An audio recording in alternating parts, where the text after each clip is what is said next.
Hi friends, Ganavi ಕಿಚನ್ಗೆ ಸ್ವಾಗತ. ಎಲ್ಲರೂ ಹೇಗಿದ್ದೀರಾ? ಚೆನ್ನಾಗಿದ್ದೀರಾ ಅನ್ಕೋತೀನಿ. ಇವತ್ತಿನ ರೆಸಿಪಿ ಅವರೆಕಾಯಿ ಸಾಂಬಾರು ಹೇಗೆ ಮಾಡೋದು ನೋಡೋಣ ಬನ್ನಿ. ನೀವೇನಾದರೂ ಇದೇ ಫಸ್ಟ್ ಟೈಮ್ ನಮ್ಮ ಚಾನಲ್ ನೋಡ್ತೀರಾ ಸಬ್ಸ್ಕ್ರೈಬ್ ಮಾಡ್ಕೊಂಡು ನೋಡಿ. ನಾವು ಹಾಕೋ ವಿಡಿಯೋ ನೀವೇ ಫಸ್ಟ್ ನೋಡ್ಬೋದು. ಪಕ್ಕದಲ್ಲೇ ಇರೋ ಬೆಲ್ ಬಟನ್ ಕ್ಲಿಕ್ ಮಾಡಿ, ಆಲ್ ಅಂತ ಆಪ್ಷನ್ ಬರುತ್ತೆ, ಆಲ್ ಅಂತ ಕ್ಲಿಕ್ ಮಾಡಿ ನಾವು ಹಾಕೋ ವಿಡಿಯೋ ಎಲ್ಲ ನೀವೇ ಫಸ್ಟ್ ನೋಡ್ಬೋದು. ಬನ್ನಿ ಇವಾಗ ಅವರೆಕಾಯಿ ಸಾಂಬಾರು ಹೇಗೆ ಮಾಡೋದು ನೋಡೋಣ. ನಾನಿಲ್ಲಿ ಅರ್ಧ kg ಅಷ್ಟು ಅವರೆಕಾಯಿ ತೊಗೊಂಡಿದ್ದೀನಿ. ಇವಾಗ ಮಸಾಲೆಗೆ ಏನೇನು ಬೇಕು ನೋಡೋಣ ಬನ್ನಿ. ನಾನಿಲ್ಲಿ 2 ಈರುಳ್ಳಿ, 1 ಗಿಡ್ಡೆಯಷ್ಟು ಬೆಳ್ಳುಳ್ಳಿ, 1 ಟೊಮೊಟೊ, ಸ್ವಲ್ಪ ಕೊತ್ತಂಬರಿ ಸೊಪ್ಪು, 1 ಕಪ್ ಅಷ್ಟು ತೆಂಗಿನ ತುರಿ, 1.5 ಸ್ಪೂನ್ ಅಷ್ಟು ಅಚ್ಕಾರದ ಪುಡಿ, 2 ಸ್ಪೂನ್ ಅಷ್ಟು ಧನಿಯಾ ಪುಡಿ, ಒಂದು ಸ್ವಲ್ಪ ಚಕ್ಕೆ ಲವಂಗ ಇಷ್ಟು ತೊಗೊಂಡಿದ್ದೀನಿ ಮಸಾಲೆಗೆ. ಇವಾಗ ಹೇಗೆ ಮಾಡೋದು ನೋಡೋಣ. ಒಂದು ಮಿಕ್ಸಿ ಜಾರ್ ತೊಗೊಂಡಿದ್ದೀನಿ. ಇದಕ್ಕೆ ನಾನು ಈರುಳ್ಳಿ ಬೆಳ್ಳುಳ್ಳಿ ಸೇರಿಸ್ಕೊತಾ ಇದ್ದೀನಿ. ಈರುಳ್ಳಿ ಬೆಳ್ಳುಳ್ಳಿ ಏನು ಫ್ರೈ ಮಾಡ್ಕೊಳ್ಳೋದು ಬೇಡ, ಎಲ್ಲ ಹಾಗೆ ರುಬ್ಕೋಬೇಕು. 1 ಟೊಮೊಟೊ ತೊಗೊಂಡಿದ್ದೀನಿ. ಇವಾಗ ಕಾಯಿ ಸೇರಿಸ್ಕೊತಾ ಇದ್ದೀನಿ. 1 ಟೊಮೊಟೊ ಆದರೆ ಸಾಕು ದಪ್ಪದು, ಸಣ್ಣದಾದರೆ 2 ಟೊಮೊಟೊ ಸೇರಿಸ್ಕೊಳ್ಳಿ. ನಾನು ಇವಾಗ 1.5 ಸ್ಪೂನ್ ಅಷ್ಟು ಅಚ್ಕಾರದ ಪುಡಿ, 2 ಸ್ಪೂನ್ ಅಷ್ಟು ಧನಿಯಾ ಪುಡಿ ಸೇರಿಸ್ಕೊತಾ ಇದ್ದೀನಿ. ಇಷ್ಟಿದ್ರೆ ಸಾಕು, ಖಾರ ಕರೆಕ್ಟಾಗಿರುತ್ತೆ ನೋಡಿ. ಇವಾಗ ಅಚ್ಕಾರದ ಪುಡಿ, ಧನಿಯಾ ಪುಡಿ ಎಲ್ಲ ಸೇರಿಸ್ಕೊಂಡಿದ್ದಾಯಿತು. ಸ್ವಲ್ಪ ಕೊತ್ತಂಬರಿ ಸೊಪ್ಪು ಸೇರಿಸ್ಕೊತಾ ಇದ್ದೀನಿ. ಇದನ್ನೆಲ್ಲ ಸೇರಿಸ್ಕೊಂಡಿದ್ದಾದ್ಮೇಲೆ ಲಾಸ್ಟಲ್ಲಿ ಚಕ್ಕೆ ಲವಂಗ ಸೇರಿಸ್ಕೊತಾ ಇದ್ದೀನಿ. ಒಂದು 4 ಲವಂಗ, ಒಂದು ಸ್ವಲ್ಪ 1 ಇಂಚಷ್ಟು ಚಕ್ಕೆ ಹಾಕ್ಕೊಂಡ್ರೆ ಸಾಕು. ನಾನಿಲ್ಲಿ ಶುಂಠಿ ಏನೂ ಸೇರಿಸ್ಕೊತಾ ಇಲ್ಲ. ನಿಮಗೆ ಬೇಕು ಅನಿಸಿದ್ರೆ ಒಂದು ಅರ್ಧ ಇಂಚಷ್ಟು ಶುಂಠಿ ಸೇರಿಸ್ಕೊಳ್ಳಿ ಈ ಸಮಯದಲ್ಲಿ. ಇವಾಗ ಸ್ವಲ್ಪ ನೀರು ಸೇರಿಸಿ ಸಣ್ಣಗೆ ರುಬ್ಕೊಬೇಕು ನೋಡಿ. ಇಷ್ಟ ಆಗಿದ್ರೆ ಸಾಕು ನೋಡಿ. ಇವಾಗ ಮಸಾಲೆ ರೆಡಿ ಮಾಡ್ಕೊಂಡಿದ್ದಾಯಿತು. ಈ ಥರ ಸಣ್ಣಗೆ ರುಬ್ಕೋಬೇಕು. ಇವಾಗ ಅವರೆಕಾಯಿ ಸಾಂಬಾರು ಹೇಗೆ ಮಾಡೋದು ನೋಡೋಣ ಬನ್ನಿ. ನಾನಿಲ್ಲಿ ಸ್ಟವ್ ಮೇಲೆ ಒಂದು ಕುಕ್ಕರ್ ಇಟ್ಕೊಂಡಿದ್ದೀನಿ. ಇದಕ್ಕೆ 1 ಟೇಬಲ್ ಸ್ಪೂನ್ ಅಷ್ಟು ಎಣ್ಣೆ ಎಣ್ಣೆ ಬಿಸಿ ಆದಮೇಲೆ ನಾವು ಮಸಾಲೆ ಎಲ್ಲ ರೆಡಿ ಮಾಡ್ಕೊಂಡಿದ್ದೀವಲ್ಲ ಅದನ್ನು ಸೇರಿಸ್ಕೊಬೇಕು ನೋಡಿ. ಇವಾಗ ಮಸಾಲೆ ಎಲ್ಲ ಸೇರಿಸ್ಕೊಂಡಿದ್ದಾಯಿತು. ಮಸಾಲೆ ಸೇರಿಸ್ಕೊಂಡಿದ್ದಾದ್ಮೇಲೆ ಒಂದು ಸ್ವಲ್ಪ ಫ್ರೈ ಮಾಡ್ಕೊಬೇಕು. ಈ ಥರ ಮಾಡೋದ್ರಿಂದ ಅವರೆಕಾಯಿ ಸಾಂಬಾರು ತುಂಬ ಟೇಸ್ಟಿಯಾಗಿ ಬರುತ್ತೆ.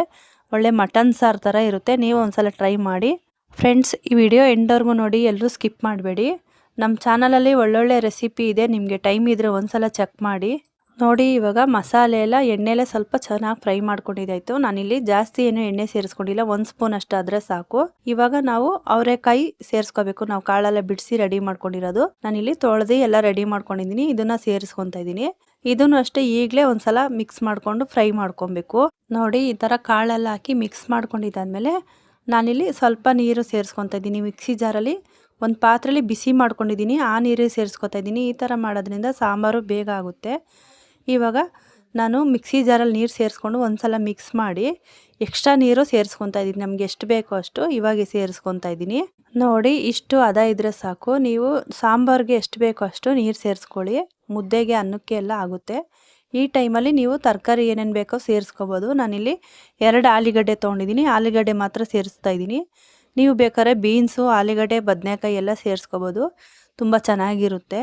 ನಾನಿಲ್ಲಿ 2 ಆಲೂಗಡ್ಡೆ ಅಷ್ಟು ಸೇರಿಸ್ತಾ ಇದ್ದೀನಿ. ನೀಟಾಗೆಲ್ಲ ತೊಳೆದು ಸಣ್ಣಗೆ ಕಟ್ ಮಾಡಿ 2 ಆಲೂಗಡ್ಡೆ ಅಷ್ಟು ಫುಲ್ಲು ಸೇರಿಸ್ಕೊಂಡಿದ್ದಾಯಿತು. ಇವಾಗ ರುಚಿಗೆ ತಕ್ಕಷ್ಟು ಉಪ್ಪು ಸೇರಿಸ್ಕೊತಾ ಇದ್ದೀನಿ ನೋಡಿ. ರುಚಿಗೆ ತಕ್ಕಷ್ಟು ಉಪ್ಪು ಸೇರಿಸ್ಕೊಂಡಿದ್ದಾದ್ಮೇಲೆ ಒಂದ್ಸಲ ನೀಟಾಗಿ ಮಿಕ್ಸ್ ಮಾಡ್ಕೊಂಡಿದ್ದಾದ್ಮೇಲೆ ಕುಕ್ಕರ್ ಲಿಡ್ ಕ್ಲೋಸ್ ಮಾಡಿ 1-2 ವಿಷಲ್ ಕೂಗಿಸ್ಕೊಂಡ್ರೆ ಸಾಕು, ಸಾಂಬಾರು ರೆಡಿಯಾಗಿರುತ್ತೆ ನೋಡಿ. ಎಲ್ಲ ನೀಟಾಗಿ ಮಿಕ್ಸ್ ಮಾಡ್ಕೊಂಡಿದ್ದಾಯಿತು. ಇವಾಗ ನಾನು ಕುಕ್ಕರ್ ಲಿಡ್ಡು ಕ್ಲೋಸ್ ಮಾಡ್ತಾಯಿದ್ದೀನಿ. ಈ ಥರ ಎಲ್ಲ ಮಿಕ್ಸ್ ಮಾಡಿ ಒಂದು ಕುಕ್ಕರ್ ಲಿಡ್ ಕ್ಲೋಸ್ ಮಾಡಿಕೊಂಡು ಒಂದು 2 ವಿಷಲ್ ಕೂಗಿಸ್ಕೊಂಡ್ರೆ ಸಾಕು. ಅವರೆಕಾಯಿ ಸಾಂಬಾರು ಸೂಪರಾಗಿ ರೆಡಿಯಾಗಿರುತ್ತೆ ನೋಡಿ. ವಿಷಲ್ ಕೂಗ್ತಾ ಇದೆ. ವಿಷಲೆಲ್ಲ ಫುಲ್ಲು ತಣ್ಣಗಾದ್ಮೇಲೆ, ಕೂಲ್ ಆದಮೇಲೆ ನಾವು ಓಪನ್ ಮಾಡಬೇಕು ನೋಡಿ. ಇವಾಗ ಕುಕ್ಕರ್ ವಿಷಲ್ ಫುಲ್ಲು ತಣ್ಣಗಾಗಿದೆ. ಈ ಸಮಯದಲ್ಲಿ ಓಪನ್ ಮಾಡಬೇಕು ನೋಡಿ. ಎಷ್ಟು ಸೂಪರಾಗಿದೆ ಸಾಂಬಾರು. ನೀವು ಒಂದ್ಸಲ ಟ್ರೈ ಮಾಡಿ ಹೇಗೆ ಬಂತು ಅಂತ ಕಮೆಂಟ್ ಮಾಡಿ ನೋಡಿ. ಒಂದ್ಸಲ ಕಾಳೆಲ್ಲ ಬೆಂದಿದೆಯಾ ಚೆಕ್ ಮಾಡ್ಕೊಳ್ಳಿ. 2 ವಿಷಲ್ಗೆ ಚೆನ್ನಾಗಿ ಬೆಂದಿರುತ್ತೆ. ಇವಾಗ ನಾವು ಸಾಂಬಾರು ಇದನ್ನು ಒಗ್ಗರಣೆ ಮಾಡ್ಕೊಬೇಕು ನೋಡಿ. ಈ ಸಾಂಬಾರು ಅಂತೂ ಮುದ್ದೆಗೆ, ದೋಸೆಗೆ, ಇಡ್ಲಿ, ಚಪಾತಿ, ಅನ್ನಕ್ಕೆ ತುಂಬ ಚೆನ್ನಾಗಿರುತ್ತೆ. ನೀವು ಒಂದ್ಸಲ ಟ್ರೈ ಮಾಡಿ ನೋಡಿ. ಇವಾಗ ಸಾಂಬಾರು ರೆಡಿ ಆಯಿತು. ಒಗ್ಗರಣೆ ಮಾಡ್ಕೊಳ್ಳೋಣ. ನಾನಿಲ್ಲಿ ಸ್ಟವ್ ಮೇಲೆ ಒಂದು ಪಾತ್ರೆ ಇಟ್ಕೊಂಡಿದ್ದೀನಿ. ಪಾತ್ರೆ ಬಿಸಿ ಆದಮೇಲೆ ನಾನಿಲ್ಲಿ 1-2 ಸ್ಪೂನ್ ಅಷ್ಟು ಎಣ್ಣೆ ಸೇರಿಸ್ಕೊಂಡಿದ್ದೀನಿ. ಎಣ್ಣೆ ಬಿಸಿ ಆದಮೇಲೆ ಸಾಸಿವೆ ಸೇರಿಸ್ಕೊಂಡಿದ್ದೀನಿ. ಸಾಸಿವೆ ಎಲ್ಲ ಚಟಪಟ ಅಂತ ಸೌಂಡ್ ಬರಬೇಕು ಚೆನ್ನಾಗಿ. ಆವಾಗ ಕರ್ಬೇವಿನ ಸೊಪ್ಪು ಸೇರಿಸ್ಕೊಬೇಕು. ಕರ್ಬೇವಿನ ಸೊಪ್ಪೆಲ್ಲ ಸೇರಿಸ್ಕೊಂಡಿದ್ದಾಯಿತು.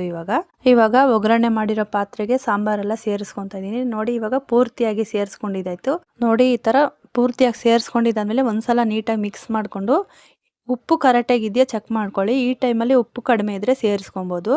ಒಂದು 5 ನಿಮಿಷ ಚೆನ್ನಾಗಿ ಕುದಿಬೇಕು. ಈ ಥರ ಒಗ್ಗರಣೆ ಮಾಡಿದ್ಮೇಲೆ ಒಂದು 5 ನಿಮಿಷ ಸಾಂಬಾರು ಚೆನ್ನಾಗಿ ಕುದ್ರೆ ನಮಗೆ ಸಾಂಬಾರು ತುಂಬ ಟೇಸ್ಟಿಯಾಗಿ ಬರುತ್ತೆ, ಚೆನ್ನಾಗಿರುತ್ತೆ ನೋಡಿ. ಇವಾಗ ಒಂದು 5 ನಿಮಿಷ ಚೆನ್ನಾಗಿ ಕುದೀತೈತೆ. ಇಷ್ಟು ಕುದ್ರೆ ಸಾಕು. ಇವಾಗ ಸ್ಟವ್ ಆಫ್ ಮಾಡ್ಕೊಬಿಡಿ ನೋಡಿ. ಸ್ಟವ್ ಆಫ್ ಮಾಡಿದ್ದೀನಿ. ಒಂದು ತಟ್ಟೆ ಮುಚ್ಚಿಕ್ತಾ ಇದ್ದೀನಿ. ಇವಾಗ ಸರ್ವ್ ಮಾಡೋಣ ಬನ್ನಿ.